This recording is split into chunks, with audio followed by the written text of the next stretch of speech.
Assalamualaikum warahmatullahi wabarakatuh. Saya Dinda Fajri Maulidia dari Fakultas Ekonomi Manajemen semester 3B Universitas Putra Indonesia Cianjur. Di sini saya akan mereview materi mata kuliah Hukum Bisnis yang diampu oleh Bapak Dr. Rendi Aridayandi SHMH. Kementerian Koperasi dan Usaha Kecil Menengah Republik Indonesia. Tugas dan fungsi Kementerian Koperasi dan UKM yang telah ditetapkan dalam Peraturan Presiden Nomor 24 Tahun 2010 tentang kedudukan Kementerian Negara serta susunan organisasi, tugas dan fungsi Eselon 1 Kementerian Negara pasal 552, 553, dan 554, yaitu Kementerian Koperasi dan Usaha Kecil dan Menengah mempunyai tugas menyelenggarakan urusan di bidang koperasi dan usaha kecil dan menengah dalam pemerintahan untuk membantu Presiden dalam menyelenggarakan pemerintahan negara yang memiliki fungsi yaitu untuk perumusan dan penetapan kebijakan di bidang koperasi dan usaha mikro, kecil, dan menengah, koordinasi dan sinkronisasi pelaksanaan kebijakan di bidang koperasi dan usaha mikro, kecil, dan menengah, pengelolaan barang milik atau kekayaan negara yang menjadi tanggung jawab Kementerian Koperasi dan Usaha Kecil dan Menengah,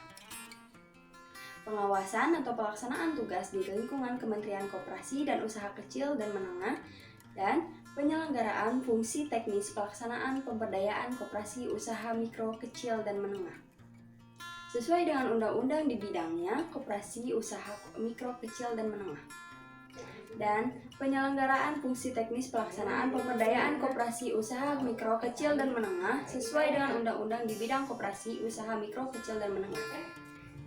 Selanjutnya, rumusan tugas dari Kementerian Koperasi dan UKM yaitu membantu Presiden dalam merumuskan kebijakan dan koordinasi kebijakan di bidang koperasi dan usaha kecil dan menengah. Rincian tugasnya yaitu merumuskan kebijakan pemerintah di bidang pembinaan koperasi dan usaha kecil menengah, mengkoordinasikan dan meningkatkan keterpaduan penyusunan rencana dan program pemantauan, analisis, dan evaluasi di bidang koperasi dan usaha kecil menengah,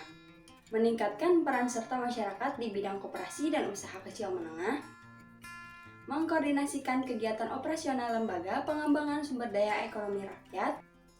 menyampaikan laporan hasil evaluasi, saran, dan pertimbangan di bidang tugas dan fungsinya kepada Presiden,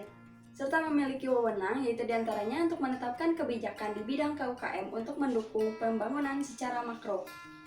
menetapkan pedoman untuk menentukan standar pelayanan minimum yang wajib dilaksanakan oleh kabupaten atau kota di bidang KUKM,